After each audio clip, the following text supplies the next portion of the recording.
Hello, जय हिंद, वंदे मातरम दोस्तों, स्वागत है आप सबका इस वीडियो में। आज हम आपके लिए लेके आए हैं नंबर सिस्टम का फर्स्ट टॉपिक है संख्या। आज हम संख्या के ऊपर डिटेल्स में चर्चा करने वाले हैं, जो कि आपके एकेडमिक एग्जाम हो, चाहे आपके कॉम्पिटिटिव में कोई सा भी एग्जाम हो, सबके लिए बहुत ही महत्वपूर्ण रहने वाले हैं ये। और इसमें से 1-2 क्वेश्चन पूछे भी जाते हैं। तो चलिए स्टार्ट करते हैं। और हाँ, अगर आपने अभी तक हमारे चैनल को सब्सक्राइब नहीं किया है तो प्लीज़ सब्सक्राइब जरूर करें और लाइक शेयर जरूर करें, ताकि हमें मोटिवेट मिलता रहे और हम आपके लिए बहुत ही बढ़िया से बढ़िया वीडियो और लेके आते रहें। चलिए बिल्कुल ना देरी ना करते हुए आइए स्टार्ट करते हैं। सबसे पहले हम सीखेंगे बेसिक कॉन्सेप्ट। जो भी मैं आपको आज बताने वाला हूं ये बहुत ही बेसिक कॉन्सेप्ट है और ये हर एग्जाम में ज्यादातर पूछा जाता है और ये बेसिक है ये, और ये आना बहुत जरूरी होता है। देखिएगा दोस्तों, सबसे पहले हम बात करते हैं प्राकृतिक संख्या। प्राकृतिक संख्या को बच्चों हम इंग्लिश में क्या बोलते हैं? नेचुरल नंबर बोलते हैं। अगर बात करें हम नेचुरल नंबर की, तो नेचुरल नंबर होता क्या है? तो आप कहोगे कि सर गिनती की संख्या को क्या कहते हैं? प्राकृतिक संख्या कहते हैं, या गिनती में प्रयोग होने वाली संख्याओं को प्राकृतिक संख्या कहते हैं। जैसे 1, 2, 3 इत्यादि, और आगे और भी हो सकते हैं, एंड सो ऑन है, एंड सो ऑन। ऐसे ही अगर हम आगे और बढ़े, आगे दिया है पूर्ण संख्या। पूर्ण संख्या को हम इंग्लिश में क्या बोलते हैं? पूर्ण संख्या को इंग्लिश में बोलते हैं बेटा हम होल नंबर। क्या बोलते हैं? Whole number. और होल नंबर का मतलब ये होता है कि प्राकृतिक संख्याओं में अगर जीरो को भी शामिल कर लिया जाए तो जो संख्या का जो सेट बनता है वो क्या कहलाता है? होल नंबर कहलाता है, यानी पूर्ण संख्या कहलाती हैं। जैसे अब इसकी डेफिनेशन पे आते हैं हम, कि प्राकृतिक संख्याओं में शून्य को भी शामिल करने के बाद संख्या का जो परिवार बनता है, यानी जो आपका सेट बनता है, उसे पूर्ण संख्या कहा जाता है। अभी तक आपने देखा होगा कि यहां से यहां तक क्या थी? 1 से लेके एंड सो ऑन तक नेचुरल नंबर था। अब इसमें जीरो भी इंक्लूड हो गया है, इसलिए क्या हो गया आपका? ये पूर्ण संख्या हो गया, यानी होल नंबर हो जाता है। आइए आगे बढ़ते हैं। पूर्णांक संख्या। पूर्णांक संख्या को इंग्लिश में बोलते हैं हम इंटीजर। क्या बोलते हैं?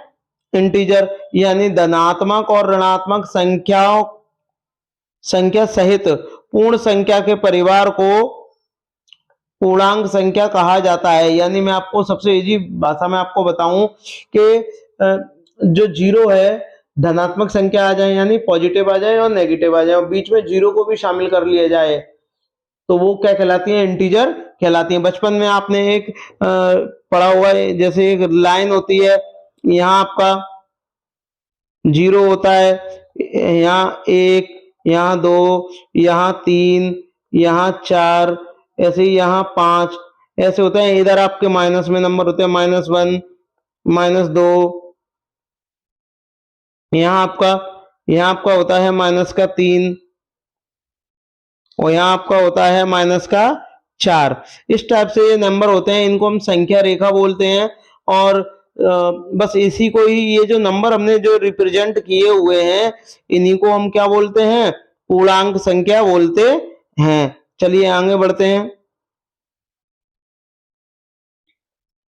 बात करते हैं हम आपसे सम संख्या की। सम का मतलब क्या होता है? जोड़ा, यानी जो जोड़े की संख्या हो।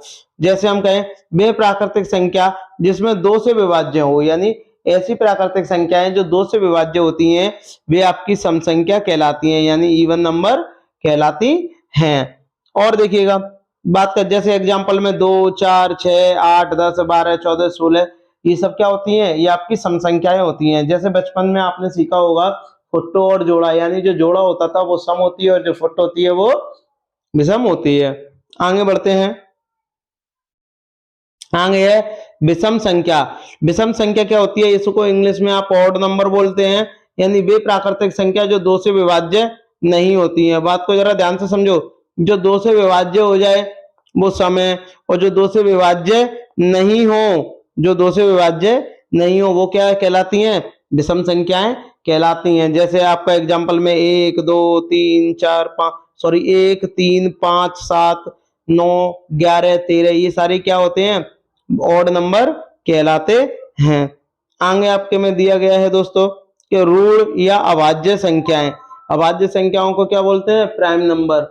यानी एक से बड़ी वे सभी संख्याएं, यानी जो भी अभाज्य संख्या होंगी वो एक से बड़ी होंगी, जो स्वयं को छोड़कर किसी दूसरी संख्या से विभाज्य ना हो, वो क्या कहलाती हैं? अभाज्य संख्या कहलाती हैं। यानी कहने का मतलब इतना है दोस्तों कि वे संख्याएं जो सेल्फ डिविजिबल होती हैं, यानी जिनमें खुद से भाग जाए, वो क्या कहलाती हैं? अभाज्य संख्या कहलाती हैं। जैसे 2, 3, 5, 7, 9। अब तुम कहोगे सर 9, क्योंकि 9 में तो 3 से भाग चला जाएगा, इसलिए 9 नहीं हो सकती। 11 हो गई, 13 हो गई, एक 15। 15 नहीं ले सकते, क्यों? क्योंकि 3 का भी भाग जाएगा, 5 का भी जाएगा। हमें वे संख्या चाहिए जो खुद से ही भाग जाए, तो 15 इसमें शामिल नहीं होगा। बात समझ में आ रही होगी दोस्तों। हाँ, बात कर लेते हैं कुछ इंपॉर्टेंट फैक्ट की। आपसे एग्जाम में पूछा जाता है कि बताइए कि 1 से लेकर के यानी 1 से 50 तक कितनी आपकी ये अभाज्य संख्या होती है, तो आप क्या बताओगे? 15 होती हैं। और अगर आपसे पूछ ले जाए कि बताइए कि 1 से 100 तक कितनी होती हैं, तो आप क्या बोलोगे? 25 होती हैं। ध्यान रखना, 1 से 100 तक 25 होती हैं और 1 से 50 तक कितनी होती है? 15 होती हैं। और ये अगर पूछ ले कि बताइए 51 से 100 के बीच में कितनी प्राइम संख्या होती है, यानी प्राइम नंबर होते हैं, तो आप बोलोगे 10, क्योंकि 51 से 50 तक 15 होती हैं। 1 से 50 तक 15 होती हैं और 51 से 100 तक 10 होती हैं। और टोटल अगर बात कर ली जाए कि 1 से 100 तक, तो 15 10 को जोड़ दो, कितनी हो जाएंगी आपकी? 25 हो जाएंगी। बात आती है असहभाज्य संख्या, को प्राइम नंबर। को प्राइम नंबर कौन से होते हैं? कि जिनका जब दो प्राकृतिक संख्याओं को जोड़ा बनाया जाए और उनका मासा क्या हो? एक हो, यानी महत्तम समावर्तक। आप जानते होंगे महत्तम समावर्तक को ये शॉर्ट में मां और ये सा बोलते हैं, मां सा। आप देख रहे होंगे, इन्हीं को क्या बोलते हैं हम? मासा बोलते हैं। और मासा इसका कितना होना चाहिए? एक होना चाहिए। तो वे कौन सी संख्या कहलाती हैं? को प्राइम नंबर कहलाती हैं। जैसे आप देख रहे हो कि 2 और 5 में जब इसका मासा निकालेंगे तो 1 आएगा, 2 7 4 9। आप एक और भी ले सकते हो, 5 6। देखो मासा एक ही होगा, इसका मासा एक ही आएगा। ठीक है, ये सब क्या कहलाती हैं? ऐसे युग्म जो बन जाए, यानी पेयर ऐसे बन जाए, वही आपके को प्राइम नंबर कहलाते हैं। हाँ दोस्तों, अगर आपको ये वीडियो अच्छी लग रही हो तो प्लीज लाइक शेयर कमेंट जरूर करिएगा। और आगे इससे भी और बेटर बहुत ज्यादा वीडियो आने वाली हैं, जो कि आपको सभी एग्जामों के लिए बहुत ही आपको नॉलेज इससे मिलेगी। चलिए अब बात करते हैं यौगिक। यौगिक का मतलब क्या होता है दोस्तों? भाज्य संख्याएं, यानी कंपोजिट नंबर। देखिए, एक आपने अभाज्य पढ़ी थी जो कि 1 से 100 तक कितनी होती हैं? 25 होती हैं, जो सेल्फ डिविजिबल होती हैं। और ये कौन सी होती हैं? ये भाज्य होती हैं। इनका कहने का मतलब सिर्फ इतना होता है कि वे जो वो सेल्फ भी डिविजिबल होंगी और एक को छोड़कर एक दूसरी संख्या से भी जिनमें भाग चला जाए, यानी एक को छोड़कर एक से तो जाएगा, जो सेल्फ भी भाग चला जाए, सॉरी सेल्फ भाग ना जाए और एक दूसरी संख्या से सबसे भाग चला जाए। जैसे 4 में आप जानते हो 2 से भाग चला जाएगा, 6 2 से भी जाएगा, 3 से भी जाएगा, 8 2 से जाएगा, 4 से जाएगा, 9 3 से जाएगा, 10 2 से जाएगा, 5 से जाएगा, 12 2 से जाएगा, 3 से जाएगा, 4 से जाएगा, 6 से जाएगा। इन सब में क्या 12 में इतनी संख्याओं से भाग जाएगा, यानी वो 2 या 2 से अधिक संख्याओं को जिसमें भाग चला जाए वो क्या हो जाती हैं? भाज्य संख्या कहलाती हैं। आइए दोस्तों, परमेय संख्या, रेशनल नंबर की अगर हम बात करेंगे तो वे संख्याएं जो P अपॉन Q के रूप में लिखी हो, वे संख्याएं जो P अपॉन Q के रूप में लिखी हो और Q does not equal to 0, जहां Q का मान क्या हो? 0 नहीं हो, वे परमेय संख्याएं कहलाती हैं। एग्जाम्पल में जैसे 2/3 आ गया, 9/1 हो गया, 3/8 आ गया। अब जैसे ऐसे भी है, इनके नीचे कुछ नहीं दिया, यानी जो डिनोमिनेटर है कुछ नहीं दिया है, तो आप उनके नीचे बंद मान लोगे, तो ये कौन सी संख्या? प्राइम संख्या, वो सॉरी रेशनल नंबर कहलाती हैं। बात समझ में आ रही होगी आपके। जैसे कोई भी संख्या रूट में हो, वो रूट से बाहर निकल के आ जाए, जैसे 5 25 है, बाहर आएगा 5 आ जाएगा अपॉन 36 है, 6 आ जाएगा। तो ये क्या है, आपकी परिमेय संख्या है। भले ही माइनस में हो, कोई दिक्कत वाली बात नहीं है, लेकिन जो रूट से बाहर आ जाए और जहां q का मान जो हो वो 0 नहीं हो, वही क्या कहलाती हैं, परिमेय संख्या कहलाती हैं। इसमें जो ऊपर होता है इसको आप अंश बोलते हो, और जो नीचे होता है इसको आप हर बोलते हो। ठीक है, यानी न्यूमरेटर और डिनोमिनेटर हम इसको बोलते हैं। आगे देखिएगा, आगे है अपरिमेय संख्या, यानी इसे इरेशनल नंबर जिसे बोलते हैं, वे संख्याएं जिन्हें p अपॉन q के रूप में नहीं लिखा जा सके, यानी जिन्हें लिखा जा सकेगा वो आपकी परिमेय संख्या कहलाएंगी, रेशनल नंबर कहलाएगा। और जो नहीं लिखी जा सके वो क्या कहलाती हैं, आपकी रेशनल नंबर कहलाती हैं, यानी अपरिमेय कहलाती हैं। कौन कौन सी होती हैं, जो रूट से बाहर ना आए, जो रूट से बाहर ना आए, जैसे रूट 3 बाहर नहीं आ सकता, अगर हम इसकी वैल्यू निकालेंगे तो पॉइंट में जाएगी 1.732, ये पॉइंट में जा रही है ना दोस्तों, तो पॉइंट में नहीं जानी चाहिए। अब देखो ये भी रूट से बाहर नहीं आ सकता, ये भी नहीं आ सकता, ये भी नहीं आ सकता। हाँ, एक दो और होते हैं, जैसे इन्फानाइट आपका हो गया, अनंत हो गया, पाई हो गया, ये सब क्या है, ये सब इरेशनल वैल्यू होती हैं। ठीक है दोस्तों, आगे बढ़ते हैं।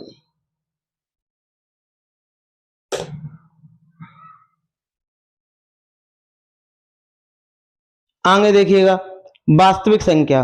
जो वास्तविक संख्याएं होती हैं उन्हें हम रियल नंबर बोलते हैं।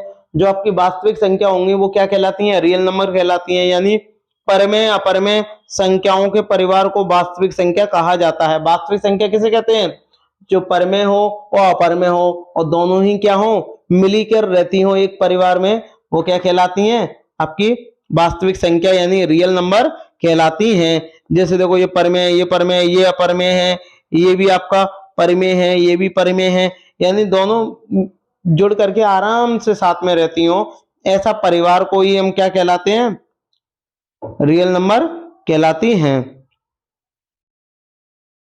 बात आ जाती है काल्पनिक, जिन्हें हम अवास्तविक या काल्पनिक संख्या या इमेजनरी क्वांटिटीज कहते हैं, इमेजनरी नंबर कहते हैं। ये सब क्या होती हैं, वे संख्याएं जो वास्तविक नहीं है, उन संख्याओं को हम काल्पनिक संख्या कहते हैं, यानी ऐसी वैल्यू जो रूट में हो और अंदर क्या हो, माइनस हो, ये क्या कहलाती हैं, आपकी इमेजनरी नंबर आपके कहलाते हैं। आई होप ये प्रयास आपको अच्छा लग रहा होगा, और अच्छा लग रहा हो तो प्लीज चैनल को लाइक, शेयर और सब्सक्राइब जरूर करिएगा। अब हमारी जो संख्या प्रणाली है, हमारी जो ये संख्या प्रणाली है, इसमें क्या है, कुछ क्वेश्चन है जो मैंने आपके लिए लगाए हुए हैं कि एक अंक की संख्या सबसे बड़ी कौन सी होती है, 9 होती है, बात करें बड़ी की, और छोटी की बात करेंगे तो वो 1 हो जाएगी। 2 अंक की सबसे बड़ी 99 होती है, और 2 अंक की सबसे छोटी 10 होती है। 1 अंक की सबसे छोटी संख्या अभी मैंने बता दी है 1 होती है। 2 अंक की सबसे छोटी संख्या 10 होती है, अभी मैंने बता दिया। 3 अंक की सबसे छोटी संख्या 100 होती है, और 3 अंक की सबसे बड़ी की बात कर लें तो क्या हो जाएगी, 999 आपकी हो जाएगी। ये बेसिक कॉन्सेप्ट है, ये आपको पता होना चाहिए। चलिएगा, आज की वीडियो यहीं तक है। अगर आपको ये वीडियो अच्छी लगी हो तो लाइक, शेयर, सब्सक्राइब जरूर करें, और हाँ, बेल आइकन को दबाना ना भूलें, जिससे हम कोई भी वीडियो बनाएंगे तो उसका नोटिफिकेशन आप तक पहुंच जाए। ठीक है, धन्यवाद।